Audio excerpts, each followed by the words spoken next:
जय शिवराय. नमस्कार सगळ्यांना. स्वागत आहे तुमचं स्नेहल अँड अदिती ब्लॉग्समध्ये. तर हा आहे डे 6 आणि आता सकाळ झालेली आहे आणि आमच्या रूमच्या बाहेरच जादूगर आला होता. तर आम्ही जादू बघत आहे आणि इथूनच महाबळेश्वरमध्ये एक महादेवाचं मंदिर आहे, तिकडे सुद्धा आम्हाला जायचं आहे. चला आता आपण रेडी होऊया आणि जाऊया.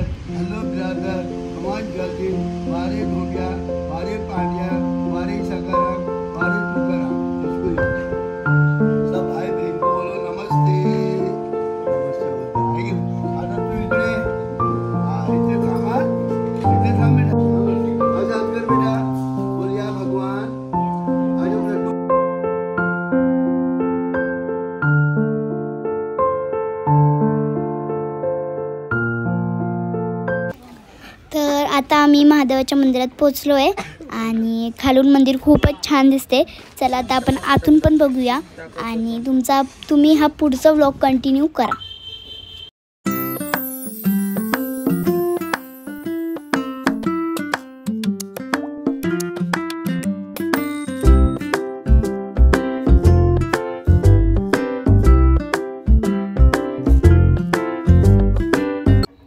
तर आता आम्ही इथे फुले हार वगैरे घेऊन आतमध्ये चाललो आहे.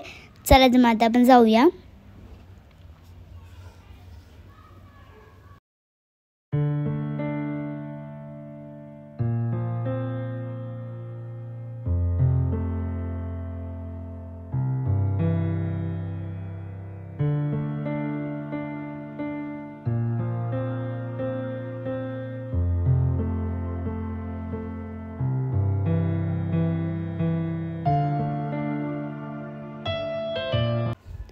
तर तिथेच अजून एक महादेवाचं मंदिर आहे. आता आम्ही तिथे जाणार आहे. चला.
इथेच महादेवाच्या मंदिरापाशी एक मॉल टाईप दुकान आहे. तिथे बैलगाडी, देवांच्या मूर्त्या अशा वस्तू आहेत.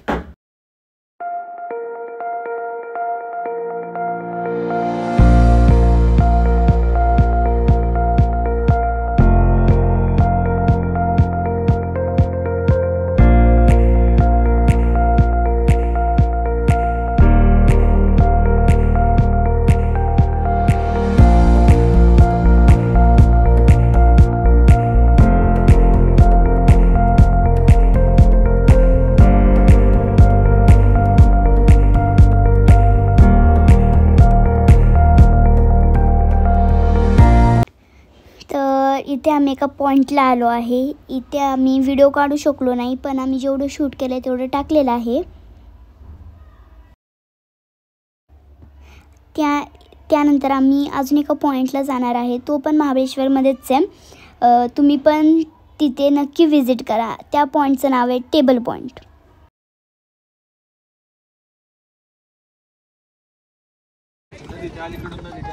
नाही हे पूर्ण डोंगर दिसत नाही. याच्याकडून प्रतापगडाजवळ जाता ना तुम्ही, त्यावेळेस सातारा संपतो.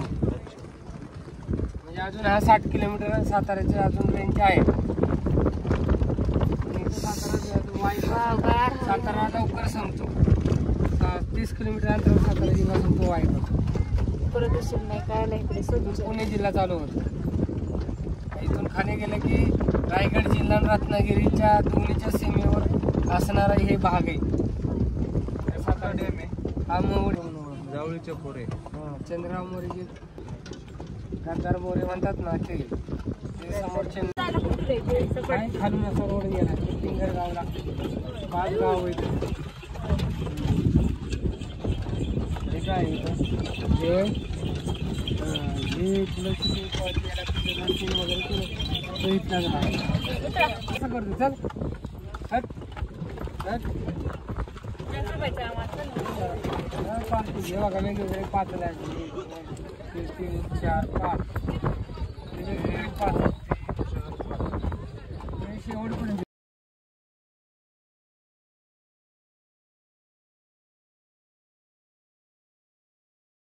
समोर कृष्णा रिव्हरचे जे हे कृष्णा रिव्हर आहे, कमळगड आहे समोर बघायला. म्हणजे हिथलं ते पांडवन ते त्यांचं हिकडचं कसं काय? पांडवांना आश्रय दिला होता.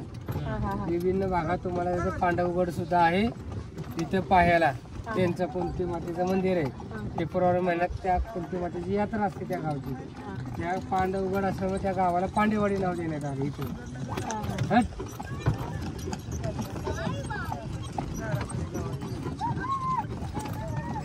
अजून परत बरं. हा तेच किती नाव एवढंच का मग? नाही अजून संपलं नाही. विराट राजामुळं हे जे सगळ्या भागाला विराटनगरी म्हणून यांना आश्रय दिला वनवासात. आणि इकडे राहायला म्हणजे हे पठार यांना आवडले, त्यामुळे इथे त्यांनी चुला बनवला, तिथं गुफा बनवल्या राहायला. का तर हे सगळ्या पब्लिक मधून दूर होते.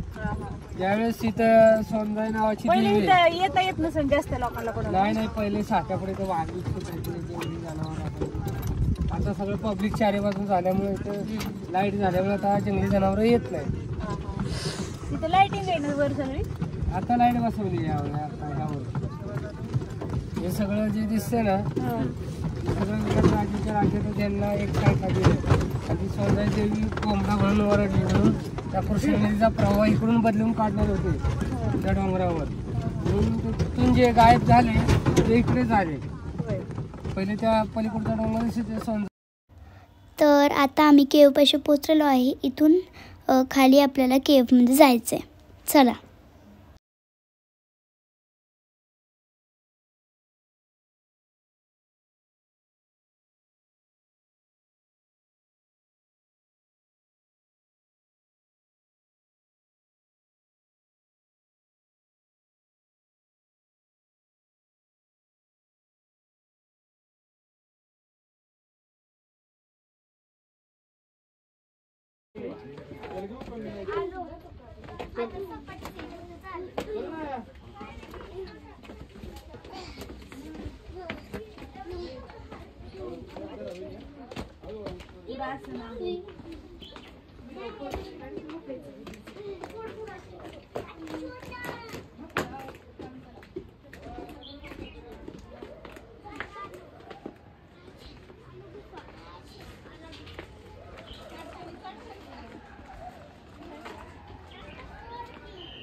गाडी घेऊन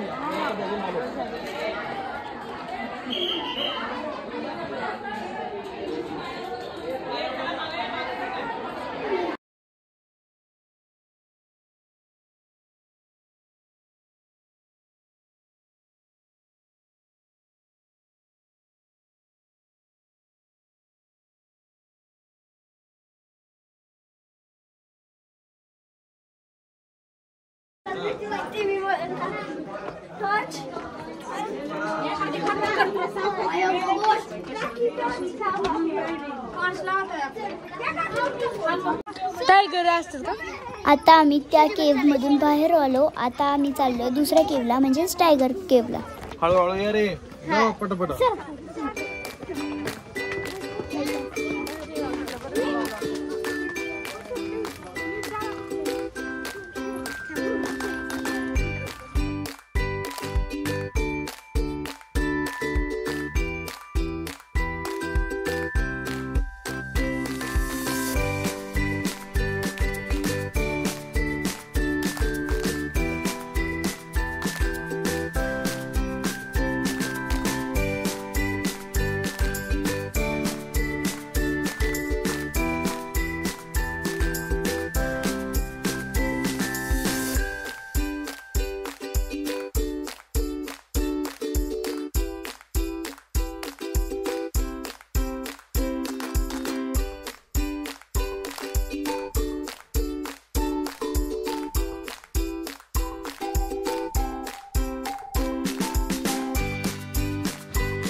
लेट अजून येतात.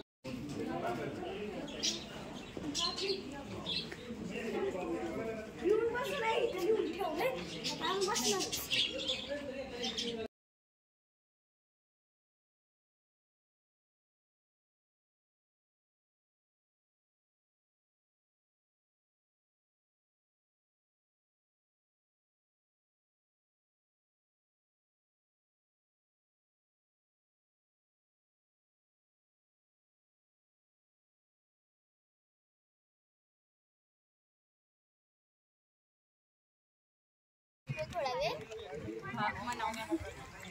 आत्ताच आम्ही दोन्ही केव्स बघून आलोय वरती. आता थोडं बसलं की आम्ही जाणार आहे. आमची घोडागाडी येणार आहे.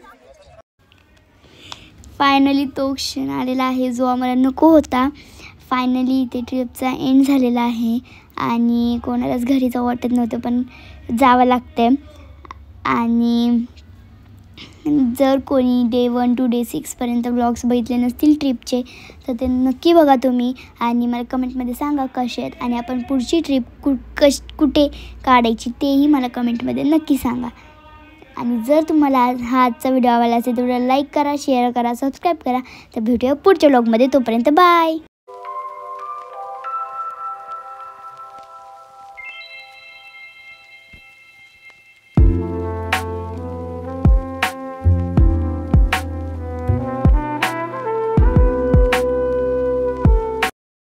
आयुष्य खूप लहान आहे आणि जग खूप मोठे, त्यामुळे फिरा आणि अनुभव साठवा, कारण आयुष्यात तेच कामी येणार आहेत. जर कोणी अजून ट्रिपचा प्लॅन केला नसेल तर तो करा. ट्रिपचा अनुभव घ्या. आम्ही जेवढी मजा केली तेवढं आम्ही शूट केलं नाही. पुढच्या ट्रिपचा आपण नक्कीच प्लॅन करू. तोपर्यंत बाय.